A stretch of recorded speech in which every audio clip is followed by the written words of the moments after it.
semua, sekarang kita udah ada di Grand Classic Cikarang, Jawa Barat. Nah, di sini kita akan mendokumentasikan room tour untuk Sewage Treatment Plant atau STP dari Greywater Grand Classic Cikarang dengan kapasitas 807 meter kubik per hari. Ikutin kita terus ya guys.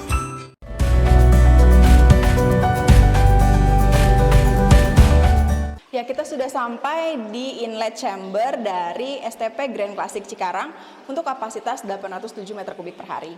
Ini merupakan pipa inletnya.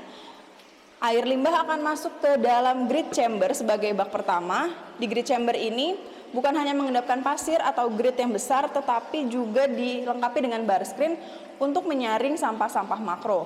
Tujuannya agar tidak merusak peralatan di step selanjutnya. Step selanjutnya adalah air akan masuk ke dalam bak equalizing 1 atau equalizing 2. Untuk di sistem ini, bak ini berfungsi sebagai bak aerasi. Bak aerasi ini berguna untuk memasukkan udara atau suplai oksigen supaya bakteri-bakteri bisa memecah biomasa organik. Dikarenakan air limbah ini memiliki kandungan organik matter yang sangat tinggi sehingga organiknya dipecah dengan dibantu oleh oksigen. Udara yang masuk disuplai dari blower yang ada di sebelah sini. Blowernya berjumlah 2 blower, one duty, one standby. Nanti udaranya akan disuplai melalui pipa dan didistribusikan ke dalam bak dengan diffuser.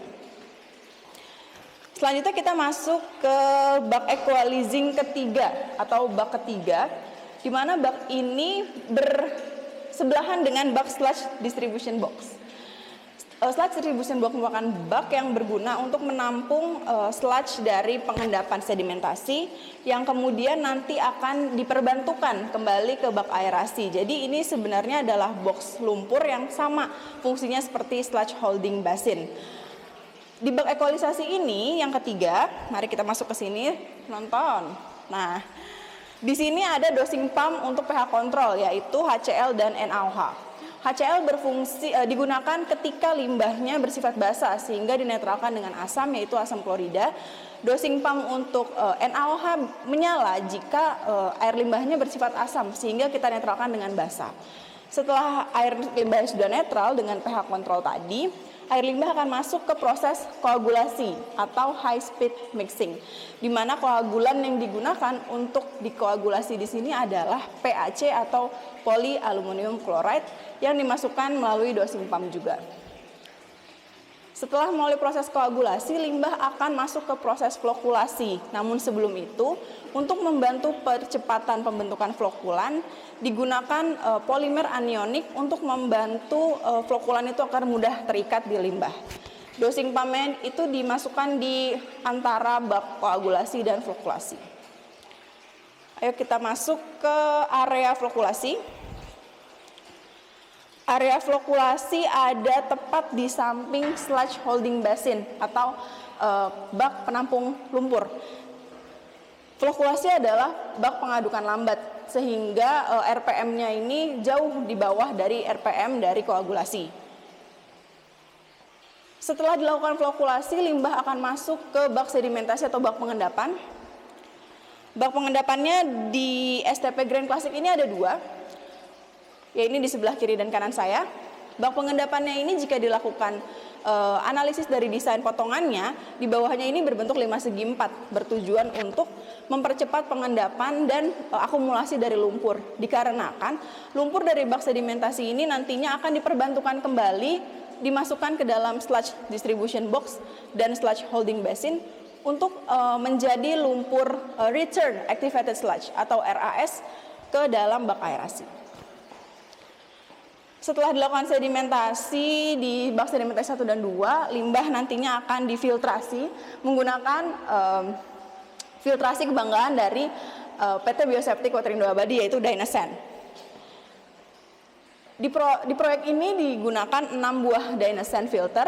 Dynasan ini singkatan dari Dynamic Sand Filter, di mana filter yang digunakan bersifat CSF atau Continuous Sand Filter dengan media pasir silika. Lalu Dynasan ini keunggulannya adalah dia melakukan backwash atau sistem pencucian media bersamaan dengan sistem filtrasi dari air limbah itu sendiri, sehingga menghemat waktu dan juga meningkatkan kualitas dari air limbah. Setelah dilakukan filter dengan Dynasan, filter selanjutnya adalah sand and carbon filter, di mana itu ditampung di tangki biru di sebelah kanan penonton. Mari kita lihat ke sana.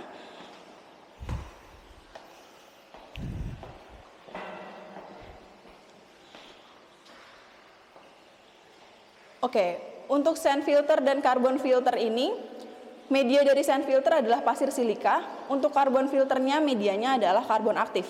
Setelah difiltrasi secara upflow dari setelah difiltrasi secara downflow melalui sand and carbon filter, air akan langsung masuk ke transfer pump yang ada di belakang. Nah, di transfer pump ini dilengkapi juga dengan dosing pump untuk kaporit atau desinfeksi. Setelah itu air akan masuk diakumulasikan di clean water tank atau tangki dari air bersih. Nah, tangki air bersih ini kemudian dia dilengkapi oleh pompa dengan sistem water level control atau WLC. Sistem itu jika pada level air tertentu, pompa akan menyala, lalu pompa akan memumpakan air hasil dari pengolahan ke saluran kota. Sekian dari demonstrasi sistem STP yang ada di Grand Classic Cikarang untuk grey water kapasitas 807 meter kubik per hari. Kurang lebihnya mohon maaf. Selamat siang.